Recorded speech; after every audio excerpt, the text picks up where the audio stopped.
بسم اللہ الرحمن الرحیم۔ میرے اللہ پورے دی ہوا، پورے دی ہوا میرا من پئی تاڑ دے، کائناتاں دے رازاں نوں اے کھولوا کر دی، جدوں وی چلے میں لک لک بیندی، سارے زمانے تانی یہ پیت میرے کھول دی، میں تے حیران میں بھی حیران، میریاں وفاواں دے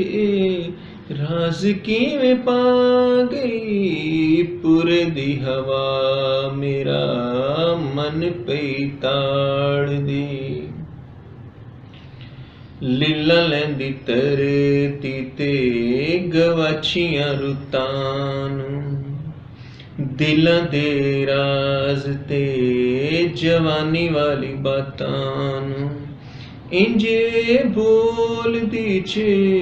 ریکارڈ کیتا ہویا اے، پیلوں دی چھاواں تے پینگھاں دے جھولے، سب کچھ دس دی تے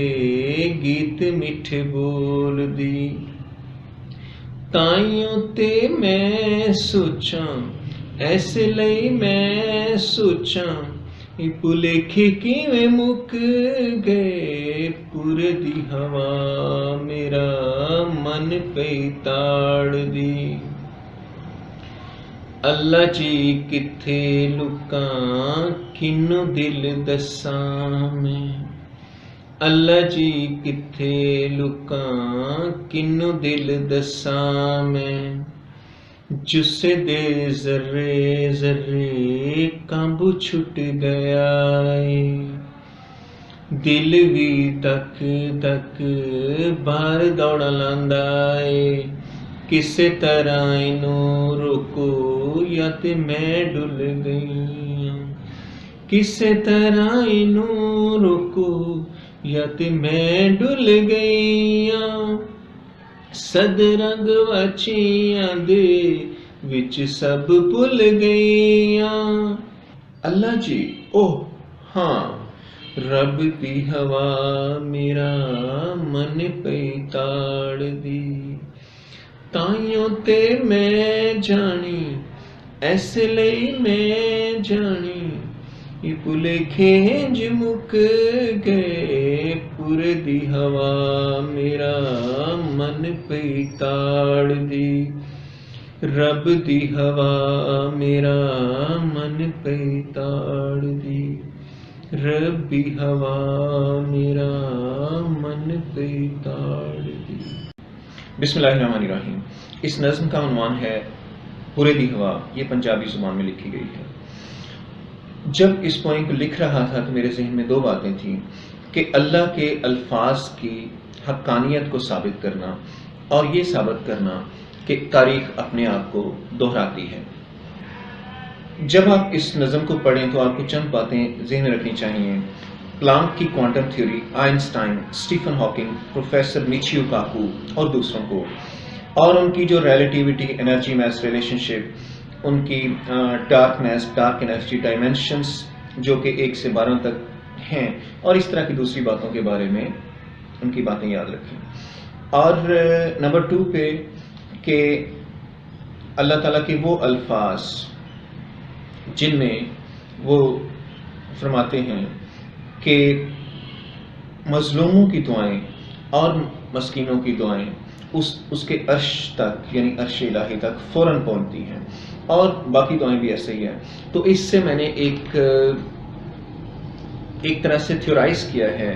کہ کائنات میں 3 طرح کی اصل میں لہریں ہیں، ایک مکینیکل، دوسری الیکٹرو میگنیٹک، اور تیسری ہیں ڈیش ویو، بے نام لہریں یا شعائیں، جو کہ جن کو ہم ربی، ربانی یا خدائی لہریں بھی کہہ سکتے ہیں، اور ویسے میری پوئم بھی، یہ نظم بھی اسی بارے میں ہے۔ اللہ تعالیٰ کے الفاظ کے 2 فرشتے ہر وقت ہمارے اوپر نگران ہیں، جو ہمارے تمام کارکردگیوں کو نوٹ کرتے ہیں اور سوچیں یہ کانسیپٹ جو ہے ریکارڈنگ کرنے کا اللہ تعالیٰ نے 7ویں صدی عیسوی میں ہمارے نبی کریم صلی اللہ علیہ وسلم کے تھرو دیا یا باقی نبیوں کے تھرو، جبکہ حقیقت میں ریکارڈنگ مشینز جو ہیں وہ 20ویں صدی میں دریافت ہوئیں۔ اس سے بھی اللہ تعالیٰ کی الفاظ کی حقانیت کو آپ جانچ سکتے ہیں اور ان کو پرکھ سکتے ہیں۔ چوتھی بات یہ ہے کہ تمام آوازیں، اچھی یا برے اعمال، وہ دنیا میں اور خلا میں رہتے ہیں اور دوبارہ وہی اپنا رزلٹ دے سکتے ہیں اگر ان کو اسی طرح کے حالات ملیں۔ یہ بالکل ایسے ہی جیسے کمپیوٹر سائنس کے اسٹوڈنٹس جانتے ہیں Opus, object oriented programming language, جس میں وہ کچھ آبجیکٹ بناتے ہیں اور اس کو جب چاہے، جس طرح کی سچویشن کے مطابق، جب چاہیں، جہاں چاہیں وہ استعمال کر سکتے ہیں۔ اس سے میں نے کنکلوڈ کیا کہ ہسٹری، تاریخ اپنے آپ کو کیسے دہراتی ہے، اگرچہ چہرے مختلف ہوں گے، جگہیں مختلف ہوں گی، لیکن ایک طرح کی سچویشن میں نتیجہ وہی ہوگا۔ نمبر 5، دل کے اندر سے نکلنے والی جو لہریں ہیں وہ بہت تیز سفر کرتی ہیں اور دلوں اور ذہنوں پر اثر ڈالتی ہیں دوسروں کے۔ آخری بات، پوئم کا جو عنوان پورے دی ہوا ہے، اصل میں یہ علامتی ہے اور یہ ان معلومات سے بری ہوئی لہروں کو ریپرزینٹ کرتی ہیں جو کہ اصل میں ربانی لہریں ہیں اور خدائی لہریں ہیں۔ بہت شکریہ۔ اب نظم سنیے، نظم میں گنگنا کر پڑھوں گا۔